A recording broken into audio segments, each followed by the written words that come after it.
Welcome sa DRS 2.0. Fresh at nagbabagang happenings ba ang hanap mo? Mga padabarkads man yan o mga trending topics? Pwes, sagutin natin yan. Kaya naman isubscribe nyo na ang ating channel para sa mga nagbabagang balita everyday.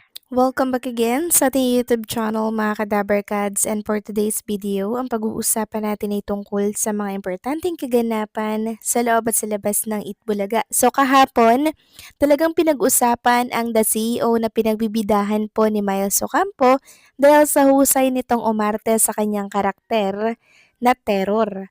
Nag-level up din po at maraming pumuri kay SQ Ann Ferrer. Deserve niya yung role na binigay po sa kanya dahil nagampanan niya ng maayos sa pag-deliver po ng line, yung emotions, yung timing, panalo. Sana pansin si SQ Ann Ferrer ng mga producer dyan at malay niyo, di ba? Kuhanan siya para maging bahagi ng isang proyekto. Kasi ako, bilib sa kanya ang linis po ng line at hindi mahirap umiyak. Kay Ian Red naman, panalo din, very effective siyang gumanap as sip-sip at kontrabida. Si Karen Aistrup naman, level up din ang acting, maraming naawa at naiyak sa eksena niya kahapon. Sobrang dami nating natutunan kahapon sa The CEO, si Wally Viola pala ang CEO. Si Wally Viola na nakatanggap din po ng pagmamalupit ni Miss Samantha na pinagbidahan po ni Miles. Hindi pa natatapos ang CEO kahapon. Ang dami na pong nagkokomento sa live chat na si Wally nga po ang totoong CEO, at dito tumatak sa isip natin na kahit anong estado, dapat may pagrespeto dahil hindi natin alam ang mangyayari sa hinaharap. Isang aral ito sa mga taong mata pobre, mapagmataas at mapangmata. Tandaan natin, bilog ang mundo. Maaring nasa itaas ka ngayon, pero sa mga susunod baka maging baliktad ang pagkakataon. Kaya be kind, lalo na ngayong Semana Santa. Magpatawad at magpakumbaba hanggat maaari, magsisi sa mga kasalanan. And alam nyo ba mga kadabarkads, kung terror si Miles Ocampo sa kanyang karakter sa The CEO, kabaliktaran naman ito sa kanyang personal na buhay mga kadabarkads, or original po na buhay. Sobrang bait niyang si Miles Ocampo, at pagkatapos nga pong subuan si Ann Ferrer ng mga vapors, after po ng eksenang yon, kinamusta niya agad si Ann Ferrer na, "Kamusta ka na? Okay ka lang ba talaga?" Nakita ko po yung video na yun, in-upload yun ng Itbulaga page sa kanilang Facebook. Grabe, nakakatuwa talaga yung eksena doon mga kadaverkads.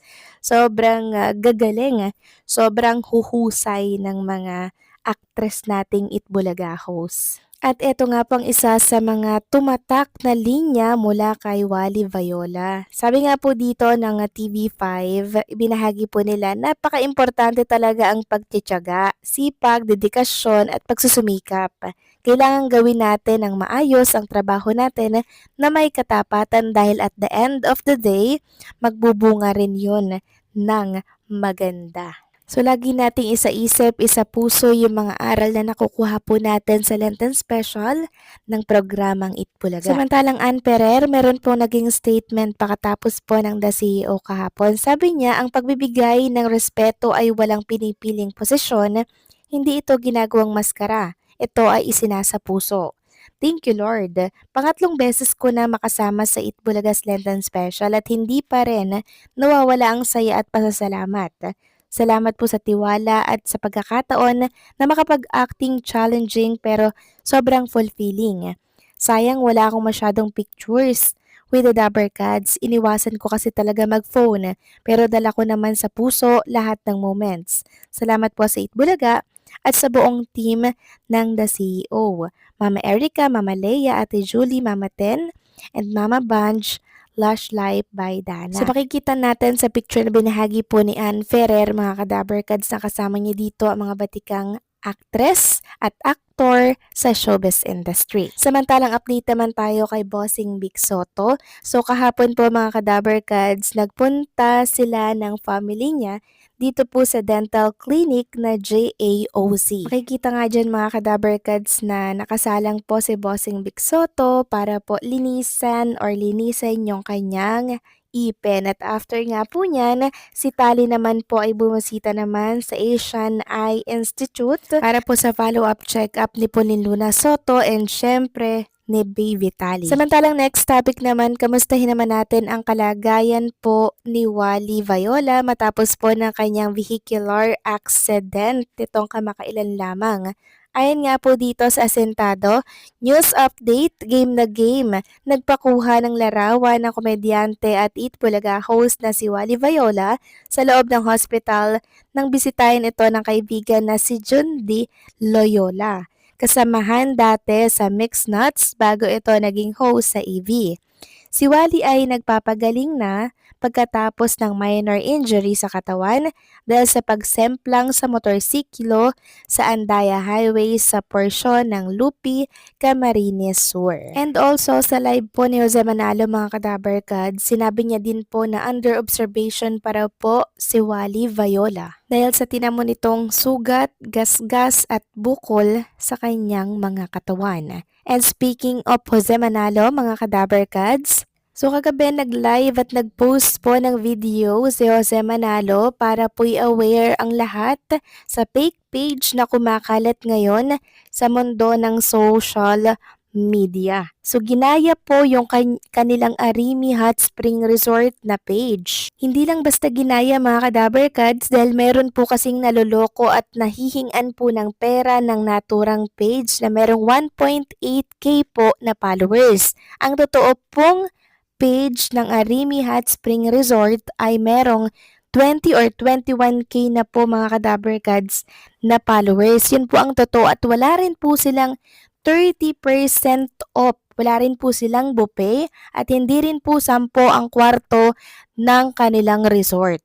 Kaya po nagbabala si Jose Manalo. Sabi niya dito, mag-ingat po tayo sa mga scammers online, sa mga gumagaya sa FB page ng iba at mga nanloloko ng kapwa. Meron po kasing nakapag-down na mga kadabarkad sa fake page na yun. Tapos after daw pong makapag-down, hindi na daw po nila makontak. Pero, sinerch ko mga kadabarkads, andun pa rin po yung page. Patuloy pa rin pong nagpo-post at hindi pa rin po tumitigil. So sabi nga po ni Jose Manalo, nagpunta sila ng NBI or nagpa-consult na sila sa NBI at napag-alaman po nila na lalaki po ang nagpapatakbo ng page na yon. Mukha daw pong matalino at kaya namang gumawa ng mabuti pero mas pinili pong manloko. So alam na daw po nila kung saan nakatira, kung sino ang taong ito mga kadabarkads na i-report na din po nila yan sa NBI. Kaya kung ipagpapatuloy niya po yung panloloko gamit po yung Arimi Hot Spring Resort na pag-aari po ni Mary Jane at Jose Manalo mga kadabarkads, posible pong masampan at makasuhan po yan kung hindi siya titigil. Ngayon nagbabala pa lang po si Jose Manalo. Pero pag yan napuno na at mas dumami niya pa pong na-scam mga kadabarkads, siguradong may kakalagyan po ang taong yan. Kaya kung sino ka man na nagmamay-ari ng fake page na Arimi Hot Spring Resort, nako po itigil nyo na po yan. Dahil ngayon pa lang nagbababala pa lang naman si Jose Manalo, pwede ka pang magbago. Lalo tukoy na kung sino ka, kung nasaan ka, ingat-ingat na lang kasi naka-report ka na sa NBI. So paano mga kadabarkads, hanggang dito na lamang po ang update natin at maraming salamat po sa patuloy na pagsuporta.